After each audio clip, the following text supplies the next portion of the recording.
शशि रंजन जी इस सेशन को आगे बढ़ाएंगे। तो देखिए दर्शकों, जैसा हमने बताया विधानसभा चुनाव नजदीक है, अपना रिपोर्ट कार्ड लेके तमाम जो नेता हैं वो जनता के बीच होंगे, लेकिन उससे पहले इस मंच पर आज तमाम वो सवाल जो हैं, सवाल जवाब जो हैं वो होंगे जिन पर आज बात होगी। ओवर टू यू शशि जी। बहुत बहुत शुक्रिया अंजलि। और लगातार एक के बाद एक हम सेशंस कर रहे हैं। 25 जुलाई से शुरू किया था, आज 26 जुलाई है।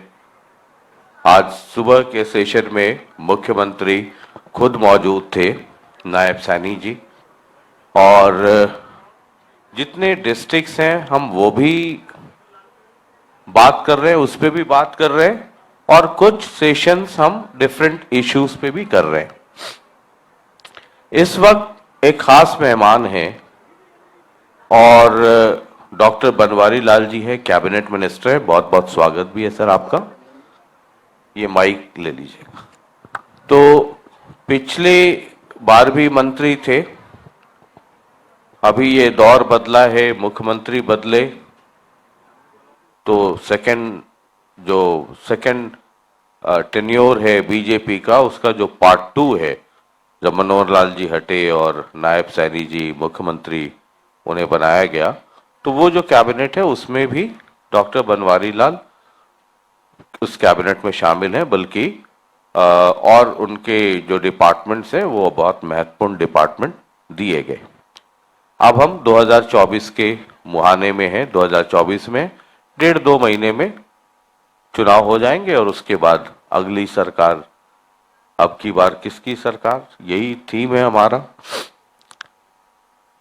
मैं ये समझना चाहता हूं, अभी बीजेपी की भी रैली हुई है ना, और बीजेपी का जो पूरा थ्रस्ट है बैकवर्ड क्लास से मुख्यमंत्री बनाना,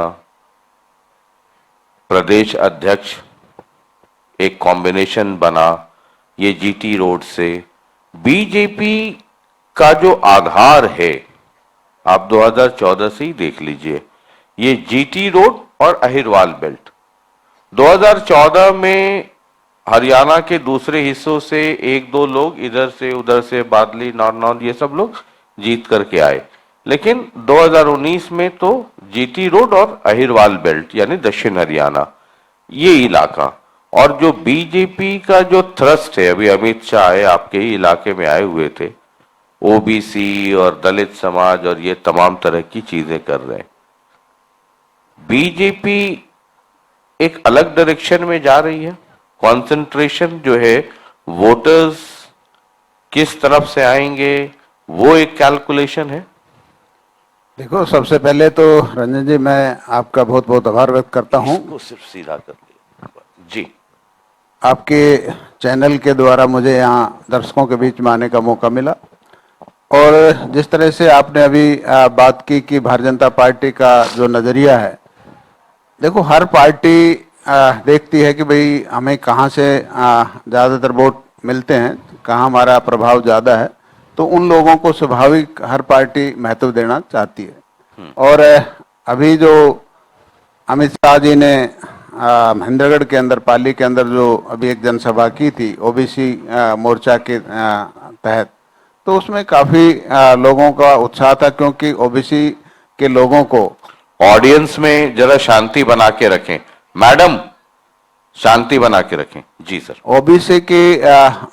ओबीसी वर्ग के लोगों को जो सुविधाएं, जैसे उनका क्रीमी लेयर का जो 6 लाख से 8 लाख किया है, रिजर्वेशन का उनका जैसे ABCB के अंदर किया है, तो ये सारी चीज़ें भारतीय जनता पार्टी की सरकार ने ओबीसी को दिया है। तो उसका लाभ लेने के लिए और पार्टी ने वहाँ एक जनसभा रखी थी, और उस जनसभा के अंदर जिस तरह से अमित शाह जी ने उन लोगों से चर्चा की और उनसे बात की, तो आपने भी देखा होगा उस जलसे के अंदर भारी मात्रा में, भारी संख्या में लोग आए, और उन्होंने इस बात को, भारतीय जनता पार्टी की बात को सराहा भी। और पिछले 2014 में भी और 2019 में भी जो हमारी अहिरवाल बेल्ट है, उसके अंदर ज़्यादातर सीटें भारतीय जनता पार्टी के पक्ष में आई हैं। और इसका कारण है कि कांग्रेस के राज में जिस तरह से दक्षिणी हरियाणा विकास की दृष्टि से, नौकरियों की दृष्टि से पिछड़ा हुआ था। और भारतीय जनता पार्टी ने जिस तरह से 10 साल के अंदर दक्षिणी हरियाणा को हर क्षेत्र में विकास की दृष्टि से चाहे नौकरियों की दृष्टि से काफी लाभ दिया है, तो आज भी भारतीय जनता पार्टी के पक्ष में दक्षिणी हरियाणा पूरी तरह खड़ा है। क्योंकि इसलिए मैंने कहा कि जीटी रोड और दक्षिण हरियाणा, ये जो बीजेपी की सरकार हरियाणा में चल रही है, ये दो इलाके हैं जहां से कह सकते हैं कि सरकारी वहीं से चल रही है। आप दक्षिण हरियाणा से आते हैं, कई बार दक्षिण हरियाणा को लेकर के, वहां की चौधर को लेकर के टकराव की स्थिति हो जाती है। चाहे वो पहले खट्टर साहब थे, मनोहर लाल जी थे, वहां रॉ इंद्रजीत सिंह, तो ये हालांकि रॉ इंद्रजीत सिंह और भूपेंद्र हुड्डा की भी टकराव की स्थिति रही, कांग्रेस से निकले, अब वो बीजेपी में पिछले 8-10 साल हो गए, 2014 में आए थे शायद। तो वो टकराव की स्थिति दक्षिण हरियाणा में रॉ इंद्रजीत सिंह वर्सेस अदर्स, यानी जो बीजेपी के लीडर्स हैं, ये कितना अफेक्ट करता है? देखो, राव इंद्रजीत सिंह जी दक्षिणी हरियाणा के कदावर नेता हैं और उनका जन समर्थन भी बहुत है उनको, और अनुभवी नेता हैं। तो उनकी जो बात है वो स्पष्टवादी हैं, वो अपनी बात कह देते हैं, लेकिन ये टकराव वाली कोई ऐसी बात नहीं। पार्टी के अंदर अपनी बात कहना कोई टकराव नहीं कह सकते इसको। वो विकास के बारे में और हमारे दक्षिणी हरियाणा के जो भी हित हैं उनके बारे में वो बात करते हैं, तो ऐसी कोई टकराव वाली बात कोई है नहीं। क्योंकि उनके समर्थकों से ये बात बड़ी चलती है सोशल मीडिया पे कि उन्हें कैबिनेट मिनिस्टर नहीं बनाया गया केंद्र में, उसको लेकर के नाराजगी है, उनकी बेटी लड़ना चाहती हैं कहीं से चुनाव। तो ये चूंकि मैं इसलिए पूछ रहा हूं कि दक्षिण हरियाणा में रॉ इंद्रजीत सिंह को इग्नोर करके तो चल नहीं सकते, एक फैक्टर तो है। ये मैनेज हो जाएंगे या मतलब ये मसले सलट जाएंगे, सुलझ जाएंगे, या ये तेवर नुकसानदेह होगा? देखो, वो मैंने कहा ना कि भाई राव इंद्रजीत सिंह एक वरिष्ठ नेता हैं, जनाधार वाले नेता हैं, और कार्यकर्ताओं का ये मन भी रहता है कि भाई हमारे नेता को और ऊंचा पद मिले, और इच्छा रखना भी कोई बुरी बात नहीं है। लेकिन ये सब चीजें पार्टी हाईकमान तय करता है, किसको क्या जिम्मेवारी दी जाए, पार्टी कहाँ किसका उपयोग किया जाता है, ये पार्टी का काम है। बाकी ऐसी कोई टकराव वाली बात नहीं। वो अपने इलाके के विकास के बारे में, उनके हितों के बारे में सरकार से बात करते रहते हैं। ठीक है, हम अगले मसले पे बढ़ते हैं। ये 10 साल बीजेपी की सरकार रही, इसके 10 साल पहले कांग्रेस की सरकार रही, भूपेंद्र सिंह हुड्डा मुख्यमंत्री थे। वो 10 साल और इस 10 साल में मैं ये बार बार हर सेशन में रिपीट करता हूं कि बहुत सारी सिमिलैरिटीज हैं। कांग्रेस की का जो पहला टेन्योर है और बीजेपी का पहला टेन्योर, दोनों एब्सोल्यूट मेजॉरिटी अपने दम पे सरकार थी। कांग्रेस का भी दूसरा टेन्योर और ये बीजेपी का भी दूसरा टेन्योर हैंडीकैप्ड हुए और आपको बाहर से समर्थन की जरूरत पड़ी, बैसाखी की सरकार चली। सिर्फ कांग्रेस और बीजेपी में फर्क ये है कि बीजेपी ने कुछ महीने पहले अपने चीफ मिनिस्टर को बदल दिया, कांग्रेस ने नहीं बदला था। अब इन 10 वर्सेस 10 हम बहुत पीछे ना भी जाएं, ये 20 वर्ष जो हाल के 20 वर्ष रहे हैं ये महत्वपूर्ण हैं। और अगर दक्षिण हरियाणा के संदर्भ में इसको देखें तो कांग्रेस के 10 साल या हुड्डा साहब के 10 साल और ये बीजेपी वाले 10 साल, दक्षिण हरियाणा को अगर सेंटर में रखें तो आप कैसे देखते हैं? वो 10 साल, ये 10 साल। देखो, कांग्रेस के 10 साल के अंदर मैंने अभी कहा कि दक्षिणी हरियाणा में किसी तरह का कोई विकास नहीं हुआ, चाहे वो सड़क का महकमा हो, चाहे वो बिजली का हो, चाहे पानी का हो, चाहे शिक्षा का हो, स्वास्थ्य का, हर क्षेत्र में पिछड़ा हुआ था। लेकिन इस 10 साल के अंदर जो दक्षिणी हरियाणा का अंदर विकास हुआ है, आज हमारी सारी सड़कें अच्छी हैं, नेशनल हाईवेज भी बने हैं, बाईपास भी बने हैं, और जहाँ तक शिक्षा की बात करें, मेरे विधानसभा क्षेत्र में भी 2 महिला college, polytechnical college, BSc agriculture college, आपका एम्स जैसी इतनी बड़ी संस्था हमारे दक्षिणी हरियाणा के अंदर आई है। और जो दक्षिणी हरियाणा एक डार्क जोन में आता है, टेल के ऊपर है, तो टेल तक पानी पहुंचाने का काम माननीय मनोहर लाल जी की सरकार ने किया। आते ही उन्होंने 147 करोड़ रुपए सैंक्शन किए और नांगल चौधरी तक, टेल तक पानी पहुंचाने का काम भारतीय जनता पार्टी की सरकार ने किया। इससे पहले कांग्रेस की सरकार ने इस तरफ कोई ध्यान नहीं दिया। और आज हमारा जो सिंचाई का तो पानी मिलता ही नहीं था। आज हमारे दक्षिणी हरियाणा के अंदर हर गांव को कनाल बेस से जोड़ा गया है, और जो देश के प्रधानमंत्री नरेंद्र भाई मोदी जी का जो जल जीवन मिशन के तहत हरियाणा एक ऐसा पहला प्रदेश है जो हर घर नल से जल देने के लिए 2022 में ही उस टारगेट को पूरा कर चुका है। और आज हमारे दक्षिण हरियाणा के क्षेत्र के अंदर पीने के पानी की कोई समस्या नहीं है। और कांग्रेस के टाइम में बड़ी समस्या थी पीने के पानी की। और जहाँ तक नौकरियों की बात करें, जो नौकरियों में भी कांग्रेस की सरकार में भेदभाव होता था, लिमिटेड 2-3 जिले थे, उन्हीं के बच्चों को नौकरी मिलती थी, वहीं विकास होता था। लेकिन आज जब माननीय मनोहर लाल जी ने योग्यता के आधार पर नौकरियां देने का काम किया, तो आज पूरे दक्षिणी हरियाणा में हर गांव से बच्चे लग रहे हैं, क्योंकि योग्यता पर बिना भ्रष्टाचार के जो नौकरियां मिलने का एक व्यवस्था परिवर्तन का काम जो कि मनोहर लाल जैसे ही मुख्यमंत्री कर सकते हैं, इस हरियाणा के अंदर उन्होंने एक व्यवस्था परिवर्तन किया और आज बच्चे अपनी योग्यता के बल पर सरकार में नौकरी लग रहे हैं। और आज बहुत अच्छा माहौल खासकर दक्षिणी हरियाणा में इस तरह से है। आप दक्षिण हरियाणा की बात करते हैं, अभी महेंद्रगढ़ से कांग्रेस के विधायक हैं, है ना, उनके यहाँ रेड हो गई, तो कांग्रेस के लोग कह रहे उधर सोनीपत में हो गई, उधर पानीपत समाल का उस तरफ हुआ। तो कांग्रेस के लोग ये कह रहे हैं, मैं ईडी वाली बात इसलिए कर रहा हूं कि कांग्रेस के लोग कहते हैं कि ये सारे केस बहुत पुराने हैं, लेकिन बीजेपी को या ईडी को तब याद आया जब चुनाव एकदम सर पे हो, 1.5-2 महीने में चुनाव है और उसके बाद धड़ाधड़ ईडी को सारे केस याद आ गए कि ये भी केस है, ये भी केस है, ये भी केस है, और ये कांग्रेस को परेशान करने की बात है। और राव दान सिंह जिनकी एक पकड़ है उस इलाके में, तो ये सब कार्रवाई इसलिए हुई है कि कांग्रेस को थोड़ा धक्का दिया जाए। हालांकि कांग्रेस के लोग कहते हैं कि जहां जहां ईडी जाएगी हमारे वोट और बढ़ जाएंगे। देखो, ईडी एक इंडिपेंडेंट एजेंसी है और ईडी को जो फीडबैक मिलता है उसके हिसाब से वो काम करती है और सरकार का इसमें कोई इंटरफेरेंस नहीं है। ठीक है, जरा हम आपके महकमे पे आ जाते हैं और उसके बाद सरकार की उपलब्धियों पे, जो कि हमारा विषय ही है अब की बार किसकी सरकार। जो महकमे आपके पास हैं, जैसे पब्लिक हेल्थ है और पीडब्ल्यूडी है मान लीजिए, तो अगर ये कहा जाए, हालांकि ये महकमे अभी आपके पास आए हैं, लेकिन जवाब तो आपसे मांगा जाएगा कि ऐसा क्या अचीवमेंट रहा है कि ये कहा जाए कि नहीं बनवारी लाल जी बड़ा इफेक्टिव मिनिस्टर हैं। क्योंकि आप कितने इफेक्टिव हैं ये बड़ा इंपॉर्टेंट होगा दक्षिण हरियाणा में आपके कद को भी बढ़ाने में और आपके विधायकी को भी बचाने में।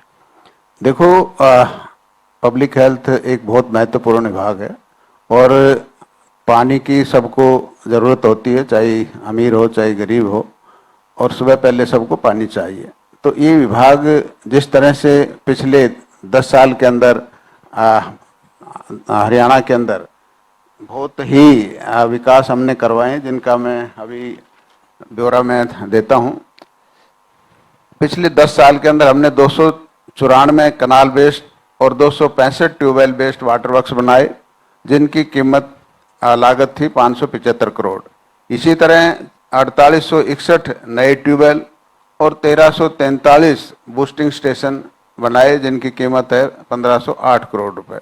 इसी तरह जो एक नई योजना माननीय मनोहर लाल जी के टाइम में शुरू की गई थी, महाग्राम योजना, जिन गांवों की आबादी 10,000 से ज़्यादा है उन गांवों के अंदर सीवरेज और वाटर सप्लाई की सुविधा दी गई और उन गांवों में 135 लीटर पर कैपिटा के हिसाब से पीने के पानी की सुविधा भी उपलब्ध कराएगी।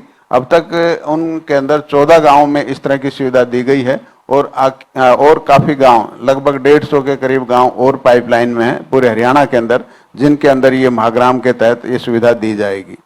और इसी तरह हमारा जल जीवन मिशन के तहत 18,56,212 हाउस ऐसे हैं जिनको डायरेक्ट हमने टैप कनेक्शन दिया हुआ है जल जीवन मिशन के तहत।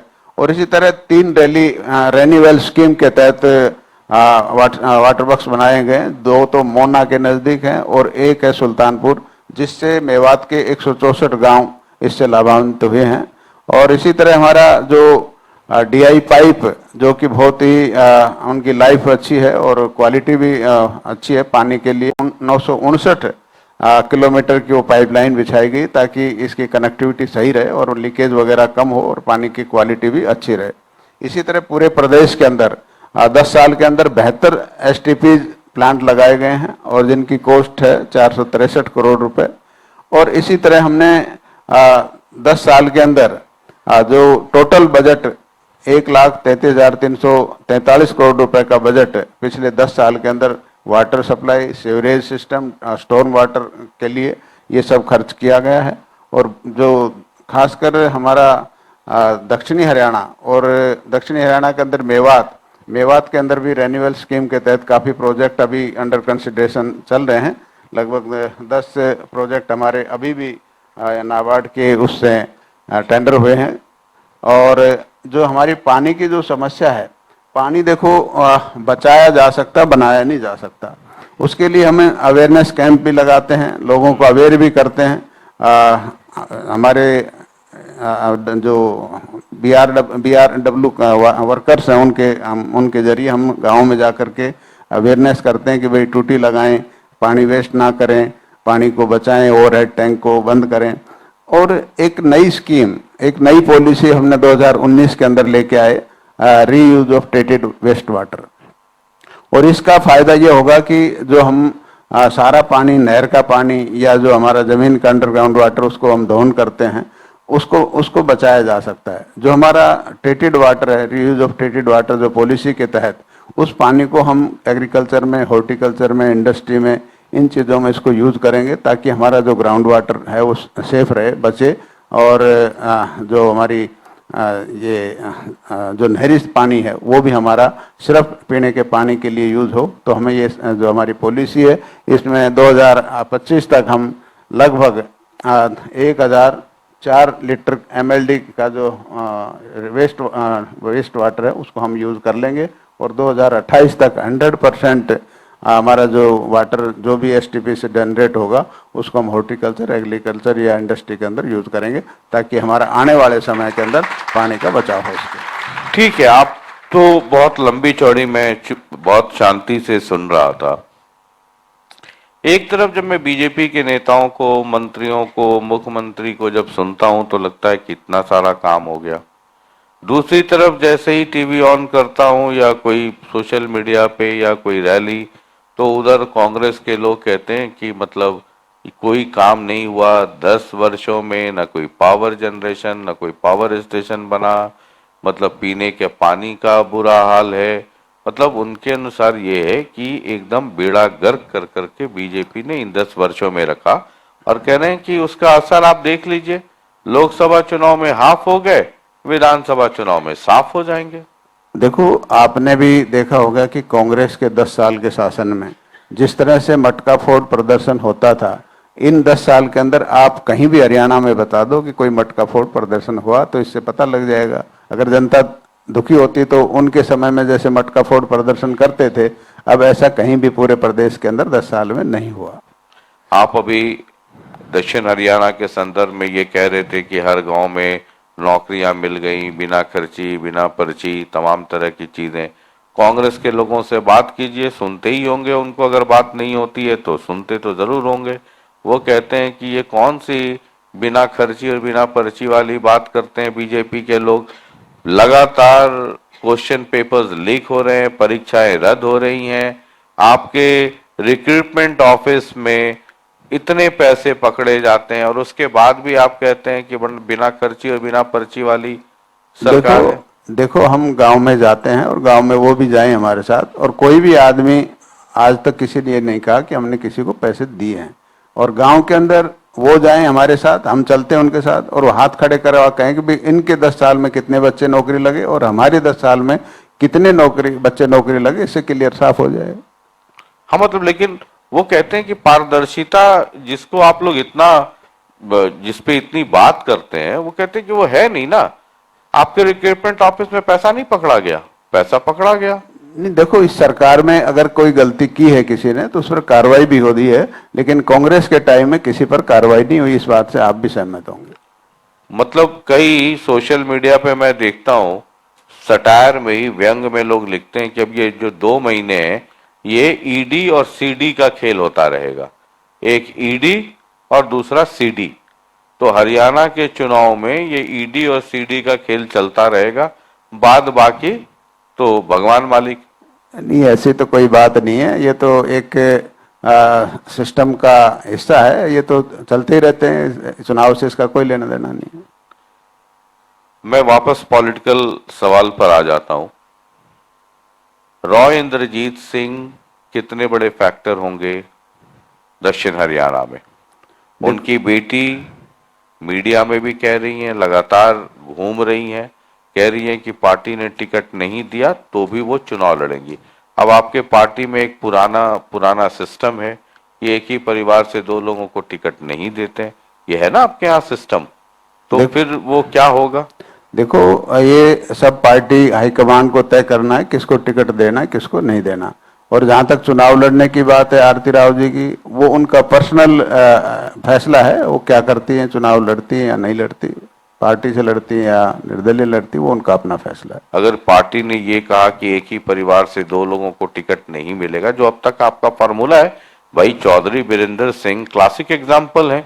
बेटे को जब लोकसभा चुनाव लड़ना था तो केंद्र से इस्तीफा दिया, मंत्री पद से हटे, और जब वो टेन्योर खत्म हुआ तो वो हट गए। उन्होंने कहा कि भाई मेरी जगह मेरे बेटे को टिकट दे दीजिए। तो अब ये तो फॉर्मूला है आपके यहाँ। आरती राव अगर इंडिपेंडेंट चुनाव लड़ गई, या एक मंच बनाया हुआ है क्या, तो उस मंच पे अगर वो चुनाव लड़ गई तो पूरे दक्षिण हरियाणा में क्या मैसेज जाएगा? देखो, मैंने कहा ना, ये पार्टी का निर्णय होगा हाईकमान का कि वो किसको टिकट देते हैं या नहीं देते, और ये चुनाव लड़ने का उनका इंडिविजुअल फैसला होगा, वो किस पार्टी से लड़ती है या कैसे लड़ती। अगर वो बाहर से लड़ी तो इसका कुछ नुकसान होगा बीजेपी को? देखो, तो परिस्थितियों पे देखा जाता है कि नुकसान, परिस्थितियां जैसी होंगी उस हिसाब से पता लगेगा। ठीक है, एक सवाल और मैं करना चाहता हूं आपसे, और आपसे बेहतर कोई जवाब इसका दे नहीं पाएगा। बीजेपी ने लोकसभा चुनाव से कुछ दिन पहले चीफ मिनिस्टर बदल दिया, विधानसभा चुनाव से 4-5 महीने और लोकसभा चुनाव से तो तुरंत। इसको किस रूप में देखते हैं आप? हालांकि मैं जानता हूं ये बड़ा मुश्किल सवाल है आपके लिए, इसमें धर्म संकट भी है, तो सारे संकटों से बचते हुए क्या देखते हैं आप? देखो, ये करना जरूरी था, इसका फायदा हुआ, नुकसान ऐसा हुआ? देखो, ये पार्टी, हमारी जो पार्टी है बहुत बड़ी पार्टी है, और हर एस्पेक्ट से पार्टी सोचती है कि माननीय मनोहर लाल जी ने 9.5 साल हरियाणा के अंदर एज ए मुख्यमंत्री रहे, और उनका क्या उपयोग कहीं और किया जा सकता है। तो उन्होंने उनके लिए ये ऑप्शन, जो आज वो देश के अंदर कैबिनेट मंत्री हैं, तो पार्टी ने ये सोचा होगा इनका यूटिलाइजेशन यहाँ किया जाए, तो इसलिए उन्होंने बदलाव किया होगा। Manohar Lal ji as chief minister, Nayab Singh Saini as chief minister, आप दोनों के साथ कैबिनेट में हैं और बड़े महत्वपूर्ण भूमिका में हैं। ये सवाल करूं कि हाँ, नहीं करो। दोनों कैबिनेट में ये वाला कैबिनेट आपको ज्यादा इफेक्टिव लगता था, पुराना वाला, या ये वाला? देखो, वर्किंग ऐसा है, दोनों ही अच्छे। माननीय मनोहर लाल जी के साथ भी हमने 9.5 साल बड़े अच्छे तरीके से काम किया, और माननीय नायब सैनी जी भी अब समय, हालांकि वो अभी मार्च के अंदर ही उन्होंने अपना पदभार संभाला है, तो उनके साथ भी बड़े अच्छे मतलब काम कर रहे हैं हम लोग, और वो काफी मिलनसार हैं।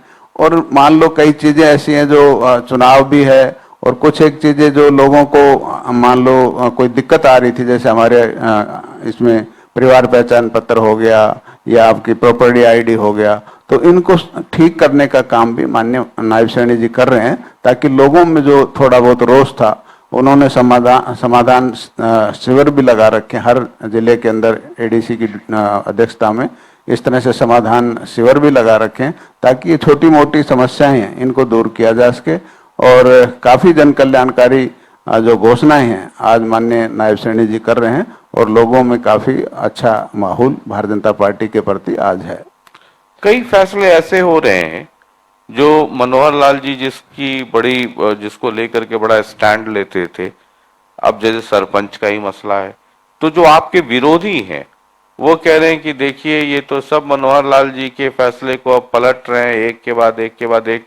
भाई विरोधी है, उनको तो मौका मिलना चाहिए। अब वो कह रहे हैं कि बताइए ये वाला फैसला सही है या पहले वाला फैसला सही था। देखो, फैसले दोनों सही हैं।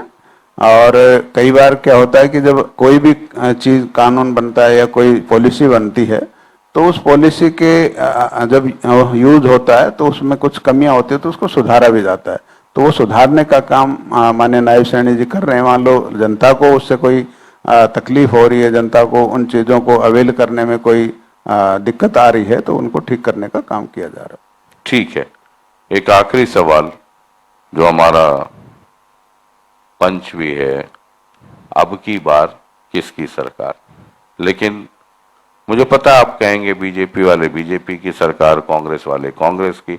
अब कांग्रेस वाले तो बीजेपी की कहेंगे नहीं, बीजेपी की कांग्रेस के लिए कहेंगे नहीं। लेकिन जो कॉन्फिडेंस 2019 में था, हालांकि सीटें आई 40, बैसाखी का सहारा लेना पड़ा, लेकिन इस बार बीजेपी का हर आदमी, जितने नेता हैं, बड़े दबे दबे, बड़े सहमे सहमे कह रहे जी नहीं हम तो बनाएंगे। लेकिन वो ताल ठोकने वाली बात है क्या? नहीं, ऐसी कोई बात नहीं है। भारतीय जनता पार्टी ने अच्छा काम किया है। और अभी जो आप कह रहे हैं कि जो हमारा 5-5 सीटें आई, उसका कारण आप लोगों को भी पता है कि कांग्रेस ने जिस तरह से जो दलित समाज को रिजर्वेशन के ऊपर, संविधान के ऊपर जो बरगलाने का काम किया, उसकी वजह से ये दिक्कत आई। और उन्होंने एक झूठे वादे किए कि हर महिला को 1-1 लाख रुपए दिए जाएंगे और उसमें भी लोग बहकाव में आ गए और इस वजह से ये थोड़ा सा वोट बैंक कम हुआ। लेकिन अब उन लोगों के समझ आ गई कि भाई ये सब झूठ बोल करके हमें हमारे वोट ले लिए और आगे इस तरह की स्थिति नहीं आने वाली, कांग्रेस के बहकाव में लोग नहीं आने वाले। दलितों का एक बड़ा वर्ग है और एक बड़ा प्रभाव भी है। कोई ऐसी कंस्टिट्यूएंसी नहीं है जहां पर दलितों का एक से ना हो। अब आईएनएलडी का बीएसपी के साथ गठबंधन हो गया, वो कितना इम्पैक्ट करेगा और बीजेपी के लिए कितना नुकसानदेह होगा? देखो, हरियाणा, और ये सवाल मैं आपसे इसलिए पूछ रहा हूं कि बतौर दलित, चूंकि आप जब कैबिनेट होता है या जब बनते हैं तो गुलदस्ते में हर तरह के फूल लगाए जाते हैं, तब उसकी खूबसूरती है। उस पूरे समाज को एक प्रबल तरीके से रिप्रेजेंट करने के लिए या उनकी अगुवाई करने के लिए पार्टी ने आपको लगाया हुआ। बहुत सारी जवाबदेहियां, जिम्मेदारियां भी दी गई हैं, जो कुछ ओपन है, कुछ पर्दे के अंदर है। तो इसलिए मैं ये सवाल आपसे कर रहा हूँ। देखो, फिलहाल मतलब बीएसपी का इस प्रदेश के अंदर कोई आवेदन आधार बचा नहीं है, जहां तक बीएसपी की बात करें। और जिस तरह से पूरे 10 साल के अंदर भारतीय जनता पार्टी ने जो दलित समाज के लिए, अनुसूचित जाति के समाज के लिए जो जन कल्याणकारी कार्य किए हैं, वो कभी भी भारतीय जनता कांग्रेस की सरकार ने नहीं किया। भारतीय जनता पार्टी ने जिस तरह से कांग्रेस वाले बाबा साहब का चित्र लेकर के लगा के रखते हैं वोट लेने के लिए, लेकिन कांग्रेस ने जितना अपमान बाबा साहब का किया किसी ने नहीं किया। ये आपको भी पता है कि बाबा साहब को हराने का काम कांग्रेस ने किया। उसके बाद वो भारत रत्न के हकदार थे, कांग्रेस ने कभी उनको भारत रत्न देने का काम नहीं किया। लेकिन हमारी जो सरकार बीजेपी की और वीपी सिंह जी की सरकार थी, उन्होंने बाबा साहब को भारत रत्न दिया। उसके बाद बाबा साहब के जो पंच तीर्थ हैं उनका सौंदर्यीकरण का काम भारतीय जनता पार्टी ने किया। उसके बाद संविधान दिवस, जो कि बाबा साहब के नाम से ही मनाया जाता है, उसको संविधान दिवस का दर्जा देने का काम देश के यशस्वी प्रधानमंत्री नरेंद्र भाई मोदी जी ने किया। और उसके बाद जो रिजर्वेशन का क्लास 1, क्लास 2 की रिजर्वेशन है, उसमें हमारी सरकार ने काम किया। और एक ऐसी योजना कांग्रेस के टाइम में नो डिटेंशन पॉलिसी लेके आए और उस नो डिटेंशन पॉलिसी के अंदर ये कहा गया कि 9वीं क्लास तक किसी बच्चे को फेल नहीं करेंगे। और जो सरकारी स्कूलों में जो बच्चे पढ़ते हैं वो दलित या गरीब के ही बच्चे पढ़ते हैं। और जब आप किसी बच्चे को 9th क्लास तक पढ़ा, मतलब फेल नहीं करोगे, उसका नाम नहीं काटोगे, तो वो बच्चा पढ़ेगा नहीं और 10वीं में जाके वो कुछ नहीं कर पाएगा। तो एक तरह से इस समाज को पीछे धकेलने का काम कांग्रेस की सरकार ने किया। और आज हरियाणा के अंदर जिस तरह से हमारे जितने भी महापुरुष हैं, उन महापुरुषों के नाम से संस्थाओं का नामकरण करना, चाहे वो डॉक्टर भीमराव अंबेडकर जी हों, चाहे रविदास जी हों, चाहे महर्षि वाल्मीकि हों, चाहे संत गुरु कबीर जी हों, इन सब के नाम से हमारे प्रदेश के अंदर संस्थाओं का नाम रखा जाता है, जो एक दलित समाज को मान सम्मान देने का काम भारतीय जनता पार्टी ने किया है। चलिए, बहुत बहुत शुक्रिया वक्त देने के लिए और चीजों को समझाने के लिए। सिर्फ आखिरी 30 सेकंड में 2019 में 75 पार कह रहे थे, तो 2024 में 85 पार है, 90 पार है, 80 पार है, या यमुना पार है? ऐसा है, बिल्कुल भारतीय जनता पार्टी की तीसरी बार बहुमत की सरकार बनने जा रही है। ये मैं आपको आज इस मंच पर कह के जा रहा हूं, और अक्टूबर में मिलेंगे तो आप इसे देख लेना। बहुत बहुत शुक्रिया बातचीत के लिए, बहुत बहुत शुक्रिया। Over to you Anjali. Thank you.